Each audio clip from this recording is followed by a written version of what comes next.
நாட்டை உலுக்கிய அகமதாபாத் ஏர் இந்தியா விமான விபத்து. விசாரணையின் முதற்கட்ட அறிக்கையை வெளியிட்டது விமான விபத்து புலனாய்வு பணியகம்.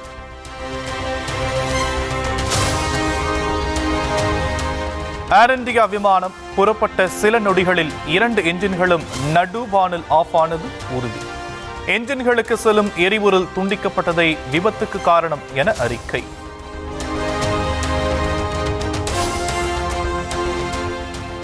ஏர் இந்தியா விமான விபத்துக்கு பறவைகள் குறுக்கிட்டதாகவோ காலநிலை சிக்கல்கள் ஏற்பட்டதாகவோ ஆதாரம் இல்லை. எரிபொருள் திடீரென துண்டிக்கப்பட்டதற்கான காரணம் மர்மமாகவே இருப்பதாக தகவல்.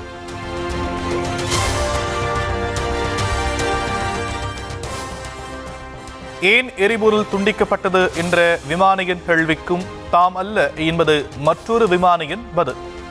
அகமதாபாத்தில் விபத்துக்குள்ளான ஏர் இந்தியா விமானத்தை இயக்கிய 2 விமானிகள் கடைசி உரையாடல் பதிவு இதுவாக இருக்கிறது.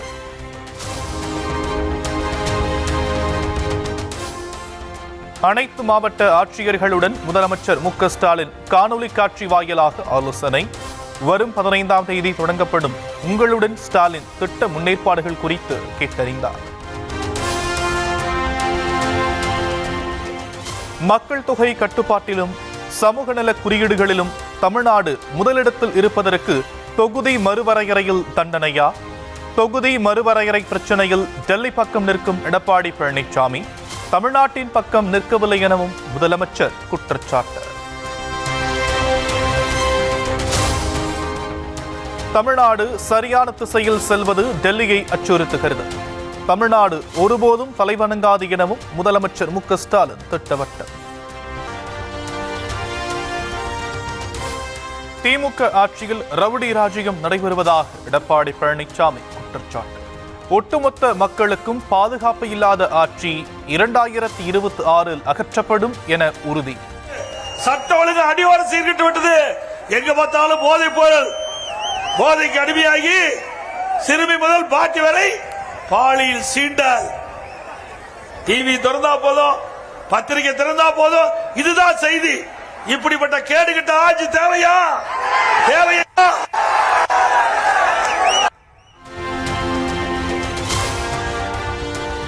ஏதோ சந்தர்ப்ப சூழ்நிலையில் திமுக ஆட்சிக்கு வந்ததாக எடப்பாடி பழனிசாமி கிண்டல். அதிமுக ஆட்சிக்கு வந்த பிறகு முதலமைச்சர் சட்டையும் வேட்டியும் இல்லாமல் சட்டமன்றத்தை விட்டு வெளியே வருவார் என விமர்சனம். ஆட்சி உருப்படியா இருக்குமா? ஏதோ சந்தர்ப்ப சூழ்நிலையில ஆட்சி கிடைச்சிடுது. அதுக்கு பிறகு வேணுமென திட்டமிட்டு சட்டை கிழிச்சிட்டு வெளியில் வர ஸ்டாலின் அவர்களே, எப்பொழுது சட்டை கிழிச்சிட்டு தான் வெளியில் வரீங்க? 2026 சட்டமன்ற தேர்தலில் அனைத்து இந்திய அண்ணா திராவிட முன்னேற்ற கூட்டணி அதிமுக பெரும்பான்மை இடங்களை வெற்றி பெற்று ஆட்சி அமைக்கின்ற பொழுது சட்டையும் வேட்டி இல்லாத வெளியில் வர போற.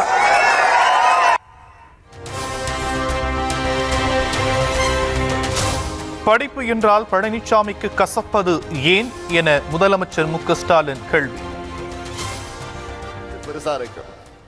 நான் பழனிசாமியை நேரடியாக கேட்கிறேன், ஏன் படிப்புனா உங்களுக்கு எவ்வளவு கசக்குது?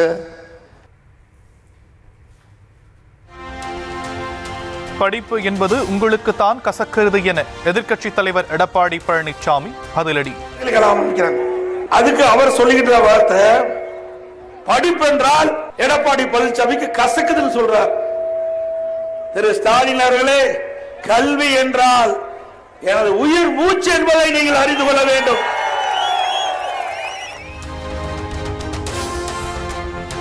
அனுபவசாலிகள் இல்லாத எந்த கட்சியும் தேராது என நடிகர் ரஜினிகாந்த் ஆருடம். திமுகவில் பழைய மாணவர்கள் என துரைமுருகனை குறிப்பிட்டு சூசகமாக கதை சொல்லியது சர்ச்சையை ஏற்படுத்தியிருந்த நிலையில் விளக்கம். அந்த எக்ஸ்பீரியன்ஸு ஓல்டு பீப்புள், அவங்கெல்லாம் தூண்கள், அவங்கெல்லாம் ஃபவுண்டேஷன். அந்த மாதிரி எக்ஸ்பீரியன்ஸ் ஓல்டு திஸ்டிங் இல்லைன்னு சொன்னால் எந்த இயக்கமும் எந்த பாட்டையும் அவ்வளோ திஸ்டிங் தேராது. அது தூண்கள் மட்டும் இல்லை, சிகரம் கூட. அந்த மாதிரி சொல்லணும் சொல்லி இது பண்ணிட்டு அந்த எல்லா சிரிப்பு இதில் அதை மறந்துட்டேன்.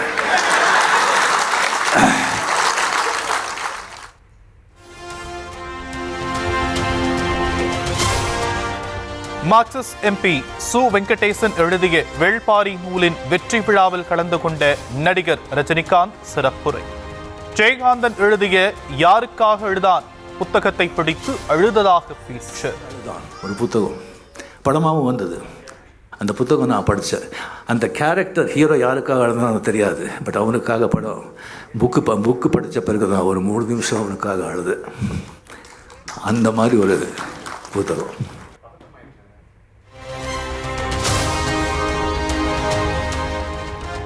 வன்னியர்களுக்கு இடஒதுக்கீடு வழங்காத திமுக அரசை கண்டித்து அன்புமணி தலைமையில் நடக்கும் ஆர்ப்பாட்டத்தில் பங்கேற்க மாட்டேன். பாமக நிறுவனர் ராமதாஸ் அறிவிப்பு. 5% இடஒதுக்கீடு ஐயா வரும் 20ஆம் தேதிங்க ஐயா. ஐயா கலந்துங்க.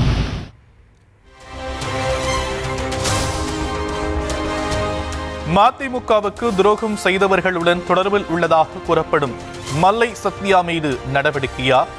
தலைமை கழகம் முடிவு செய்யும் என மதிமுக பொதுச் செயலாளர் வைகோ பதில். வேண்டும், எப்பொழுது செய்ய வேண்டும், எந்த அடிப்படையில் செய்ய வேண்டும், இது தலைமை கழகம் தீர்மானிக்க வேண்டிய விஷயம். தமிழ்நாடு முழுவதும் இன்று நடைபெறுகிறது டிஎன்பிஎஸ்சி குரூப் 4 தேர்வு. 4922 மையங்களில் சுமார் 14 லட்சம் பேர் தேர்வு எழுத ஏற்பாடு.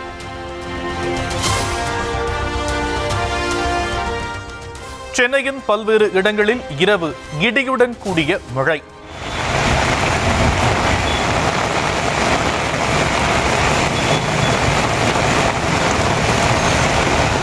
புறநகர் பகுதிகளில் காற்றுடன் கூடிய மழை பெய்ததால் குளிர்ச்சியான சூழல்.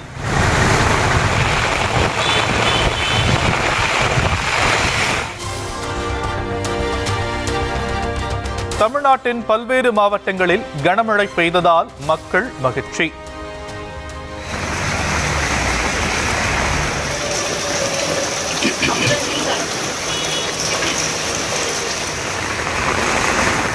பகலில் கடுமையான வெப்பம் வாட்டி வதைத்த நிலையில் இரவு கிளைமேட் மாறியது.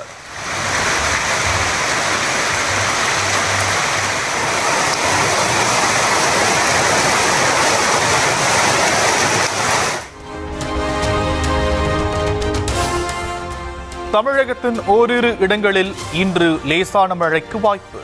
சென்னையில் மிதமான மழை பெய்யும் என வானிலை மையம் கணிப்பு.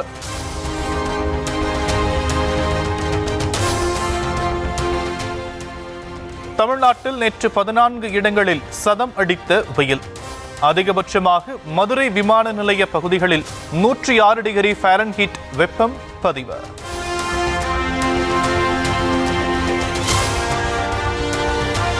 புதுச்சேரி அரசின் அமைச்சராக ஜான்குமாரை நியமனம் செய்து மத்திய உள்துறை அமைச்சகம் அறிவிப்பு. அமைச்சராக இருந்த சாய் சரவணகுமார் ராஜினாமா செய்த நிலையில் ஜான்குமார் நியமனம்.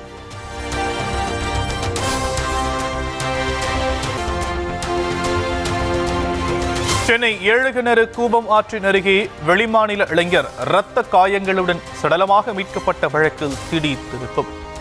இளைஞரை கொலை செய்ததாக 5 பேர் கைது. கடலூர் மாவட்டம் காட்டுமன்னார் கோவில் அருகே பள்ளி மாணவர்கள் மீது மணல் மாஃபியா கும்பல் தாக்குதல் நடத்தியதாக புகார். வாக்குவாதத்தின் போது டிராக்டரை விட்டு மோத முயன்றதால் பரபரப்பு.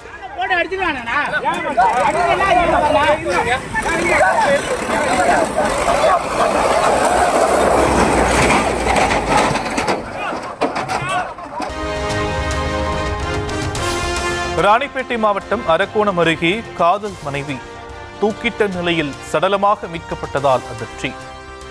ஆன்லைன் சூதாட்டத்தில் சிக்கிய கணவருடன் மீண்டும் சேர்ந்து வாழச் சென்ற நிலையில் விபரீதம் என தகவல். திருவாரூர் மாவட்டம் முத்துப்பேட்டை அருகே யுகேஜி படிக்கும் 4.5 வயது சிறுமிக்கு பாலியல் தொல்லை. பள்ளி கழிவறையில் வைத்து அத்துமீறிய 12ஆம் வகுப்பு மாணவன் போக்சோ சட்டத்தின் கீழ் கைது.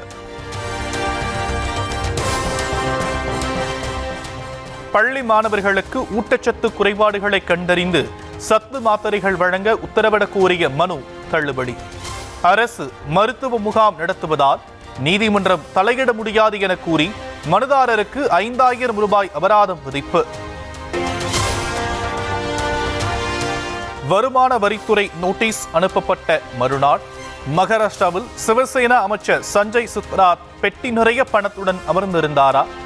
உத்தவ் தாக்கரே கட்சியை சேர்ந்த சஞ்சய் ராவத் பகிர்ந்துள்ள வீடியோவால் சர்ச்சை.